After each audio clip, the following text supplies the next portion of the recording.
In the peaceful village of Kubur, nestled in the heart of the green hills of Ivory Coast, lived a young girl named Amani.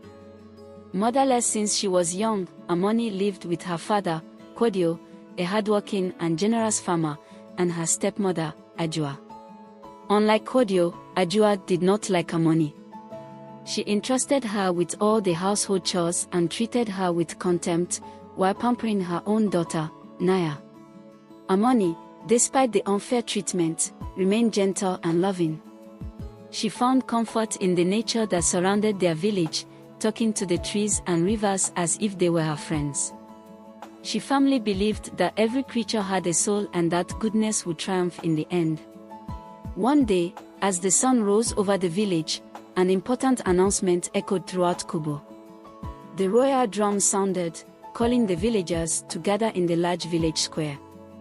The village chief, an elderly and respected man named Dalo, climbed onto a makeshift platform and announced the long-awaited news. "Hear, hear, brave people of Kubo. The king of our great kingdom has decided to celebrate the birthday of his son, Prince Zodi, with a lavish party at the royal palace. During this celebration, the prince will choose his future wife from among the young girls of our village. All young girls of marriageable age are invited to participate in this grandiose event." This news brought a wave of excitement among the villagers. Families immediately began preparing their daughters, hoping that one of them would be chosen by the prince. Ajua, for her part, became obsessed with the idea of seeing Naya crowned princess. Ajua began to prepare Naya carefully, buying her the most beautiful dresses and the most precious jewelry. Every day, she closely monitored her diet, ensuring that Naya maintained glowing skin and a radiant complexion. Meanwhile, Amani was tasked with even heavier tasks, and Ajua even forbade her from attending the party, fearing that her mere presence would embarrass Naya. Amani, although sad at not being able to participate in the celebration, continued to work diligently. She handled household chores carefully, washing, cleaning and cooking for the whole family. Often, she would take refuge in the forest to find a moment of peace, sitting at the foot of her favorite tree, a large baobab, where she could give free rein to her thoughts and dreams. One day, while Amani was sobbing at the foot of the big baobab tree, a wise old woman appeared before her. The old woman had snow-white hair and piercing eyes filled with kindness. His clothes, although simple, exuded an aura of mystery and power. Amani immediately felt a connection with this woman, as if she had always known her. The old woman handed Amani a heart-shaped talisman and said, "My dear child, I am a guardian of ancestral traditions. This talisman will protect and guide you. It's time for you to show your true courage and kindness. Go to the party and fear nothing." Grateful, Amani accepted the talisman and immediately felt stronger. The old woman disappeared as suddenly as she had appeared, leaving Amani with a feeling of peace and determination. This talisman, she thought, could be the key to changing her destiny. The days leading up to the festival were filled with intense activity and preparation in the village. Dressmakers worked day and night to make the most splendid dresses, hairdressers created elaborate hairstyles, and families prepared in their own way for the event. Every house was buzzing, and the excitement was palpable in the air. Amani, despite Ajua's strict orders, continued to dream of the party. She only had a simple dress, but she knew that her inner beauty would shine brighter than any jewelry. Every evening she polished the talisman and prayed that the wise old woman was right. Kodio, although concerned about the injustices suffered by his daughter, remained silent. He secretly hoped that Amani would find a way to go to the party and show the world her true worth. He knew his daughter had a pure heart and an indomitable spirit, and he firmly believed that goodness would prevail in the end. On the day of the party, as the sun set, illuminating the sky with golden and pink hues, Amani, thanks to the talisman, found the courage to go to the party. She put on her most beautiful dress, a simple but clean outfit, and headed towards the palace. When he arrived, the villagers and nobles were initially surprised by his presence. However, The purity of his heart and his modesty quickly captivated everyone's attention. The palace was decorated with unparalleled splendor. Garlands of exotic flowers adorned the columns, twinkling lanterns lit the pathways, and haunting music played by the kingdom's finest musicians hung in the air. The guests, dressed in their finest attire, strode through the royal gardens, amazed by the beauty of the place. Prince Zodi, a young man with lively eyes and a warm smile, was particularly intrigued by Amani. As he met the different suitors, he approached Amani, curious to know the one who exuded such an aura of serenity and wisdom. Amani, although nervous, greeted the prince with grace and respect. The prince, struck by her simplicity and natural beauty, struck up a conversation. "Hello, miss. May I know your name?" asked the prince with a warm smile. "My name is Amani, your highness," she replied softly. "Amani, it's a beautiful name," said the prince. "Tell me, Amani, what made you come here tonight?" Amani took a deep breath and replied, "I have always dreamed of coming here, seeing the palace and meeting people as noble as you. But more than that, I wanted to show that even a simple village girl can have a pure heart and a strong spirit." The prince, impressed by her words, continued to speak with her, gradually discovering the depth of her wisdom and kindness. It didn't take long for Naya's jealousy to manifest itself. Seeing that the prince had a particular interest in Amani, she sought to discredit her. In the middle of the party, she made fun of Amani and revealed her identity as an abused orphan, hoping to humiliate her in front of everyone. "Look at this girl," Naya exclaimed. "She is just a worthless orphan, a servant in her own house. How dare she show up here and claim to be worthy of the prince?" Amani, although hurt, remained calm and replied with dignity, "I may be orphaned and abused, but my heart is pure. I believe in goodness and justice." Her response impressed the prince and the guests, reinforcing their respect for her. The prince, eager to know the true nature of the suitors, decided to subject them to a series of tests. These challenges required courage, intelligence, and empathy. The first test consisted of solving an ancient riddle passed down from generation to generation. The first test was a riddle posed by the king himself. He walked to the center of the royal court and said, "Ladies, the most precious treasure one can possess is hidden in this enigma. What is it?" While Naya and the other maidens offered answers like gold, jewels, or power, Amani, recalling the old woman's wise words and listening to her heart, replied, "The most precious treasure is a pure and pure heart magnet." His response, full of wisdom, deeply touched the prince and all those present. The king nodded approvingly, visibly impressed. The second trial required crossing an enchanted forest and bringing a rare flower that only opened in the moonlight. The candidates had one night to succeed in this mission. While the other suitors, frightened by the stories of the forest, hesitated or gave up in the face of real and imaginary dangers, Amani, guided by a talisman, found the courage to venture into the darkness. Amani entered the forest with determination. The moon shone high in the sky, lighting his path with a silver glow. The trees seemed to whisper ancient secrets, and mysterious creatures, drawn by the magic of the night, watched his progress. With every step, the talisman warmed his heart, reminding him of the words of the wise old woman. After hours of walking, she arrived in a clearing illuminated by the moon.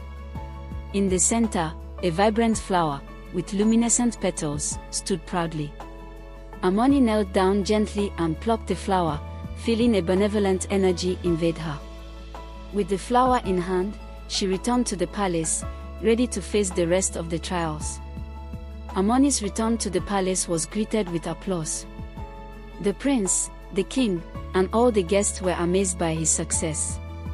Amani stood proudly, the rare flower in hand, her heart overflowing with contentment and peace. The king, observing the test, understood the true nature of the candidates.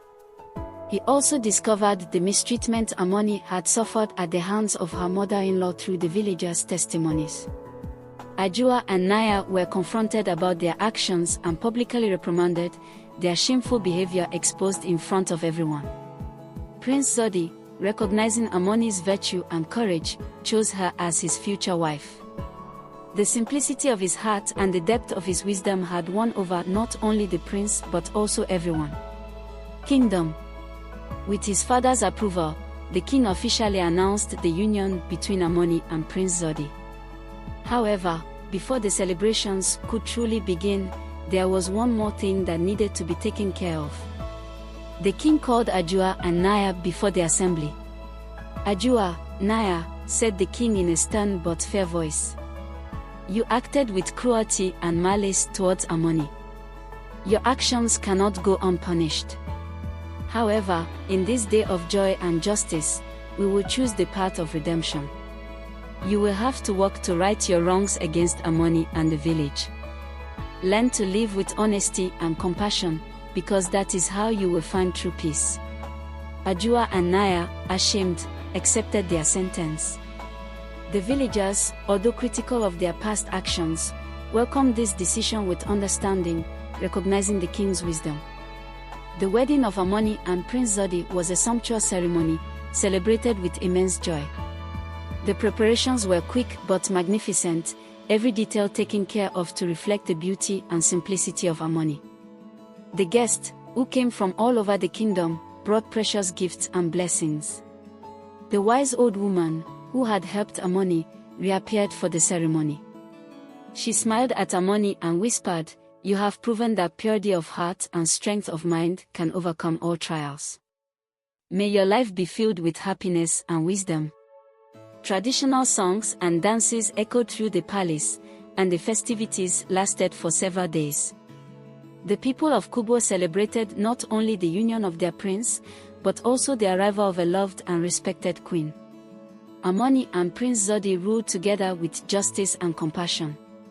Under their leadership, the kingdom of Kubo prospered, becoming a place of peace and prosperity where each inhabitant lived in harmony and respect. Their actions inspired stories that were told across generations. Amani became a symbol of justice and kindness, inspiring the young girls of the village to be courageous and authentic. Stories of his bravery and wisdom were passed down from generation to generation, reminding everyone that a person's true worth lies in the purity of their heart and the strength of their spirit. Amani and Zodi decided to travel across the kingdom to better know their people and understand their needs. Everywhere they went, Amani shared the lessons she learned on her incredible journey. She taught young girls the importance of resilience and kindness. She visited schools, markets, and even the smallest villages, making sure that every child knew that he or she could overcome obstacles with a pure heart and a strong mind. Adults also found new inspiration in the queen. His ability to forgive and transform pain into strength became a guiding light in their own lives. Amani organized councils where villagers could voice their concerns and receive wise advice. She insisted on justice and equality, advocating a society where every voice, no matter how modest, was heard and respected. One day, a new threat presented itself in Kubo. Traveling merchants reported stories of bandits roaming the surrounding lands, attacking villages, and terrorizing residents. Amani and Zodi took this threat seriously. Rather than immediately sending troops, Amani suggested a different approach. "We need to understand the root of this problem," she told Zodi. "Perhaps these bandits are desperate men, driven to crime by poverty or injustice. If we can help them find another way, we could bring lasting peace." With this wisdom, Amani and Zodi decided to meet with the leaders of the affected villages and speak directly to the bandits. They organized a rally on neutral ground, under the protection of a temporary truce. During the meeting, Amani, with his talisman around his neck, spoke to the bandit leaders. She spoke with compassion and firmness, recounting her own history of pain and resilience. "I know what it's like to feel hopeless," she said. "But there is always a path to redemption. You have the choice today to change your destiny. We are ready to help you find a way to live honestly, providing work and land to those who want it." choose the path of peace and justice. The bandit leaders, touched by his sincerity and determination, began to seriously consider his proposal. Several of them, tired of the violent life, decided to accept the offer of rehabilitation. Those who refused were then confronted by the royal forces, but this time, with the sympathy of the people for the nobler motivations of their queen.